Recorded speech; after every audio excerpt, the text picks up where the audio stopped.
આ ઊંડાણપૂર્વકની ચર્ચામાં સ્વાગત છે. આજે આપણી પાસે ગૌરવ તરફથી મળેલી કેટલીક ખરેખર અદ્ભુત નોંધો છે. આ નોંધો મૂળ રૂપે ફિલોસોફી સેજ દ્વારા તૈયાર કરવામાં આવેલા એક બહુ જ પ્રભાવશાળી થ્રેડ પર આધારિત છે. હા, અને આજનો આપણો વિષય એક પિતા અને પુત્ર વચ્ચેના સંબંધની સાચી વ્યાખ્યા વિશે છે. મતલબ કે જીવનના એવા 75 વાસ્તવિક મૂલ્યો જે દરેક પિતાએ પોતાના સંતાનને શીખવવા જ જોઈએ. બિલકુલ. અને આજની આ ચર્ચાનો મુખ્ય મંત્ર બહુ જ સ્પષ્ટ છે. એક વાક્ય છે કે એક મજબૂત પિતા આજ્ઞાંકિત બાળકોને નહીં પરંતુ સક્ષમ બાળકોને ઉછેરે છે. આ મંત્ર ખરેખર વિચારવા જેવો છે. આપણે ત્યાં અવારનવાર આજ્ઞાંકિત એટલે કે બધું જ માની લેનારા સંતાનોને આદર્શ માનવાની એક ભૂલ થતી હોય છે. હા, એટલે વડીલો જે કે એમાં બસ હામાં હા મેળવવી. સાચી વાત. પણ જો આપણે ઊંડાણપૂર્વક વિચારીએ ને તો આજ્ઞાંકિતતાનો અર્થ એ છે કે કોઈ બીજાના નિયંત્રણમાં રહેવું. તે વ્યક્તિની પોતાની વિચારવાની શક્તિ છીનવી લે છે. પરંતુ જ્યારે આપણે સક્ષમતાની વાત કરીએ છીએ ત્યારે તે એક અલગ જ સ્તરની વાત છે. ચોક્કસ. સક્ષમતા એટલે પોતાની જાત પર ઊભા રહેવું. હા, સક્ષમતા વ્યક્તિને સ્વતંત્ર વિચારસરણી આપે છે.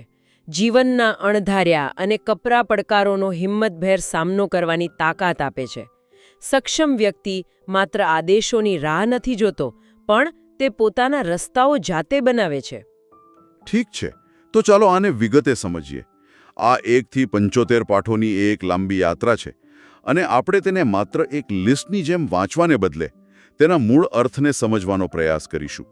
જો આપણે શરૂઆતના 5 પાઠો પર નજર કરીએ તો તેમાં મજબૂત હેન્ડશેક અને વાત કરતી વખતે આંખમાં આંખ મિલાવવાની વાત છે. આ બહુ પાયાની વસ્તુઓ છે. બિલકુલ. આ ઉપરાંત અગવડતા હોય તો પણ પોતાનું વચન પાળવું, આત્મસન્માન ગુમાવ્યા વિના નિષ્ફળતાનો સામનો કરવો, વહેલા ઉઠવાની શિસ્ત કેળવવી અને પૈસા વેડફવાને બદલે તેને બચાવવાને રોકાણ કરવું.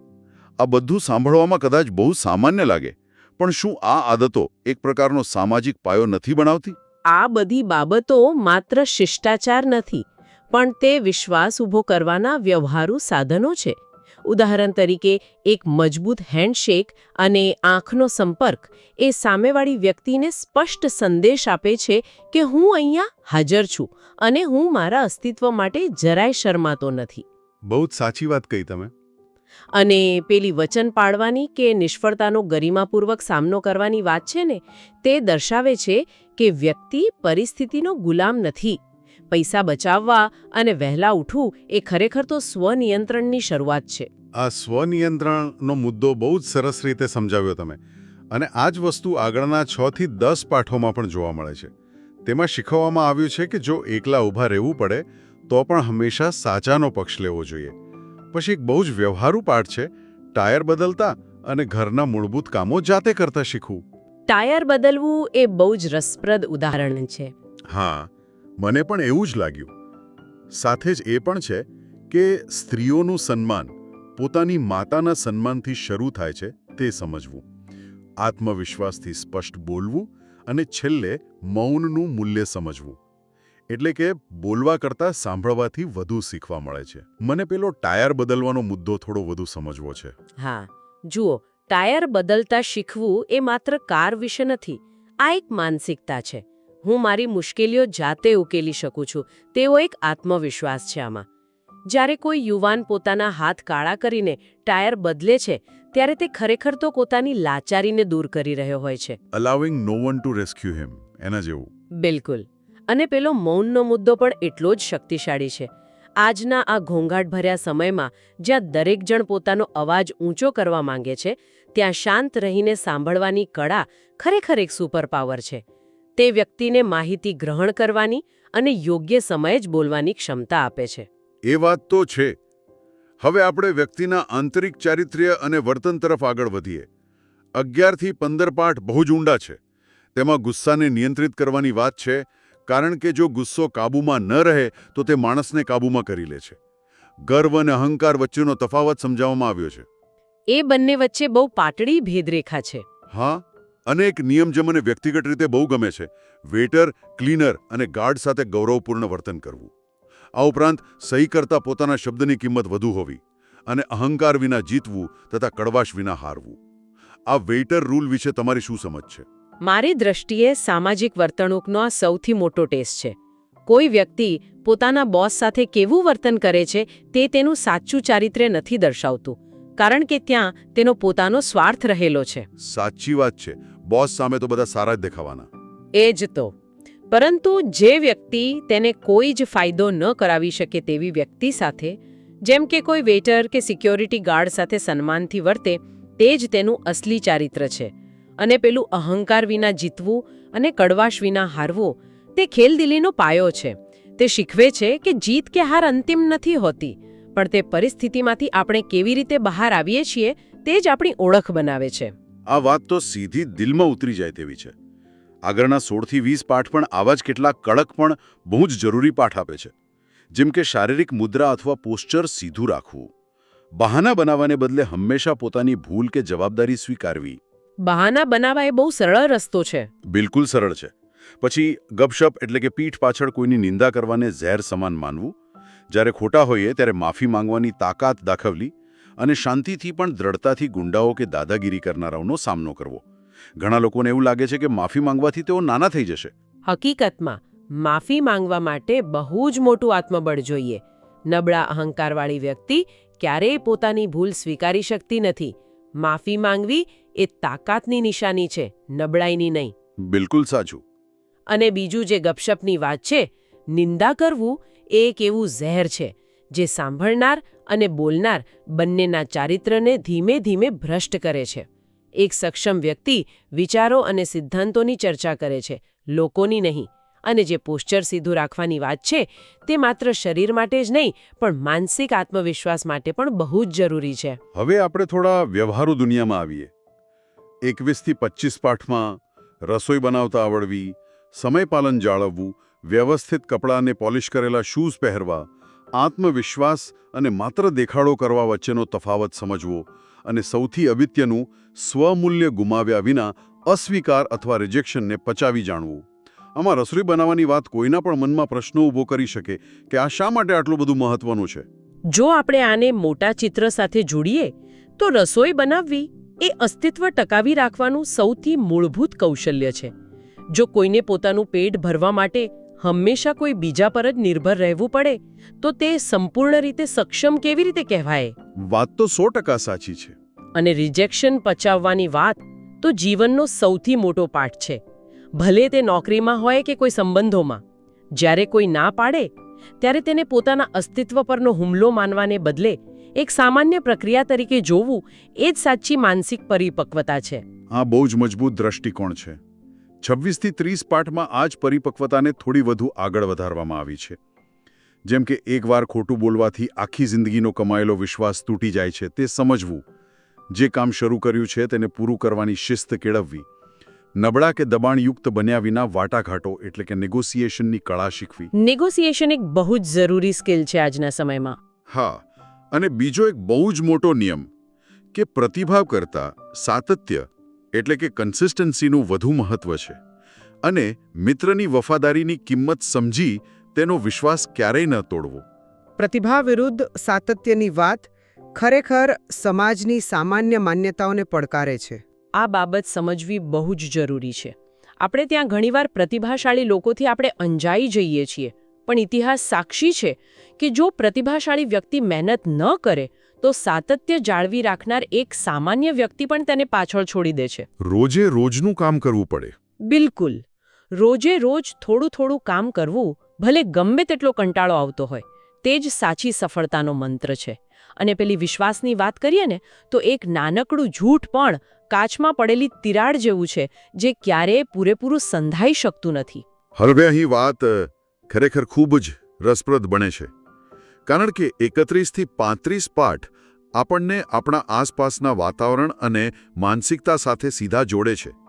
તેમાં કહેવાયું છે કે પોતાના રૂમ અને આસપાસની જગ્યાને સાફ રાખવી જોઈએ, મોટી રકમનું સંચાલન કરતા પહેલા નાના પૈસાનું સંચાલન કરતા શીખવું, સ્ત્રી પર ક્યારે હાથ ન ઉપાડવો. આ બધા પાઠ ખરેખર એક સારા નાગરિક બનવા માટે પણ જરૂરી છે. હા, અને આગળ એવું પણ છે કે બધું જાણતા હોવાનો દેખાડો કરવાને બદલે પ્રશ્નો પૂછવાની કળા વિકસાવવી. અને ઈર્ષા માણસને નાનો બનાવે છે, જ્યારે કૃતજ્ઞતા તેને મજબૂત બનાવે છે. રૂમ સાફ કરવાની બાબત કોઈ મનોવૈજ્ઞાનિક પ્રક્રિયા જેવી લાગે છે નહીં? હા બિલકુલ. તમારો રૂમ એ તમારા મગજનું પ્રતિબિંબ છે. જો તમારી આસપાસ અસ્તવ્યસ્તતા છે તો તેનો સીધો અર્થ એ છે કે તમારા વિચારો પણ અસ્તવ્યસ્ત છે.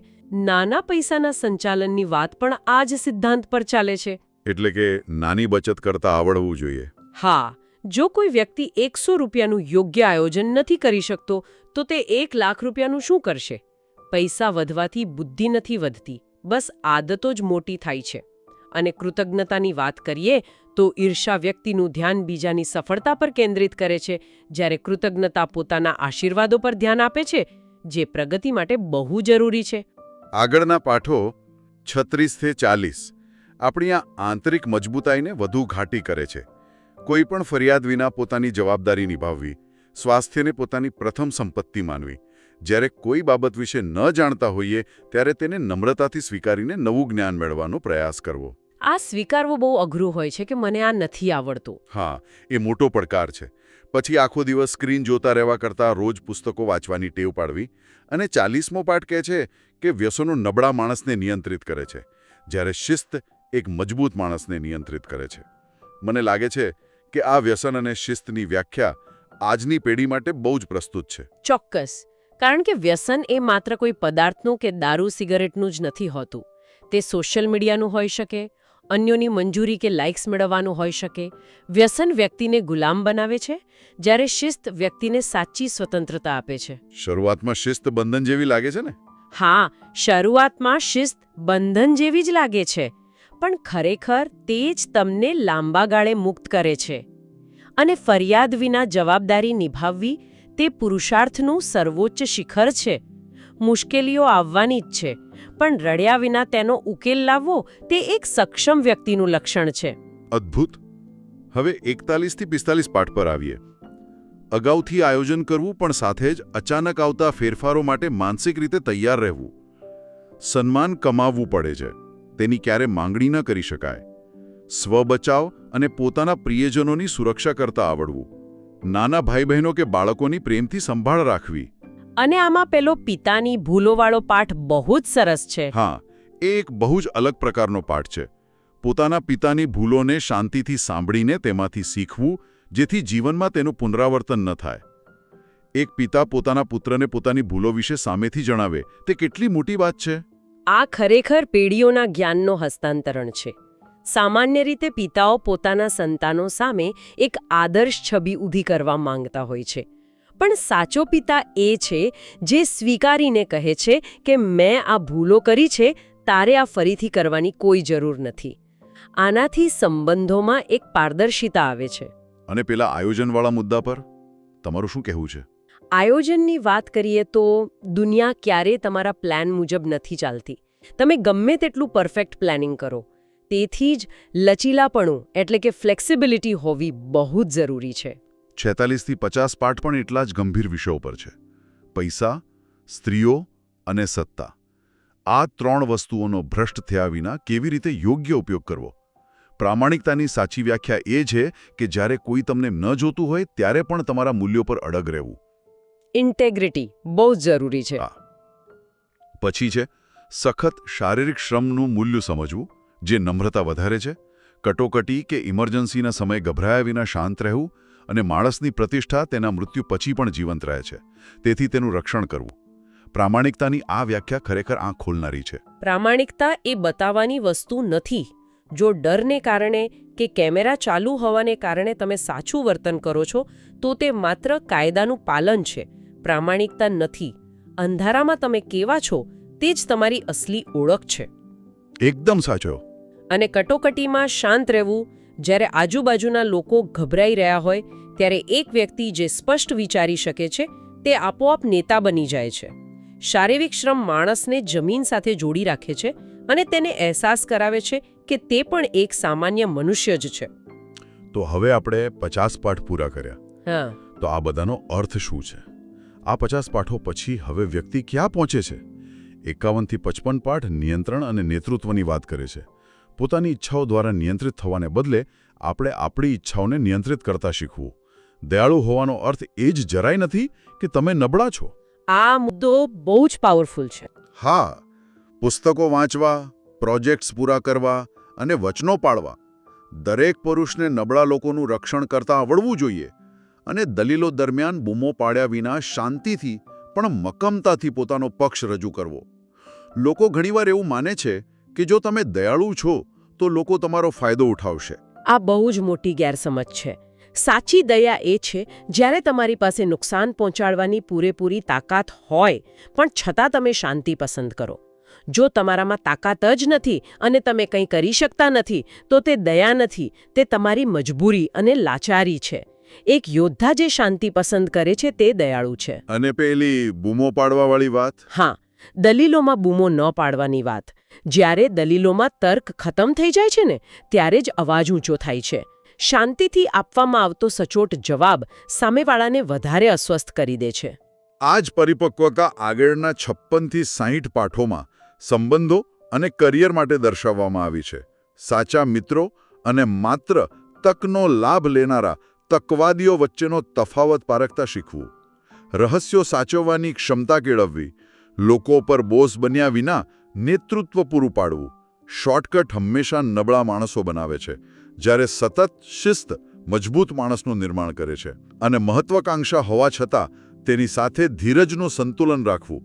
શોર્ટકટ વિશેની આ વિચારધારા આજના ઇન્સ્ટન્ટ ગ્રેટિફિકેશનના જમાનામાં બહુ જરૂરી છે. આજના સમયમાં દરેકને રાતોરાત સફળતા જોઈએ છે, પણ શોર્ટકટનો સૌથી મોટો ગેરફાયદો એ છે કે તે તમને પ્રક્રિયામાંથી પસાર થવા દેતો નથી.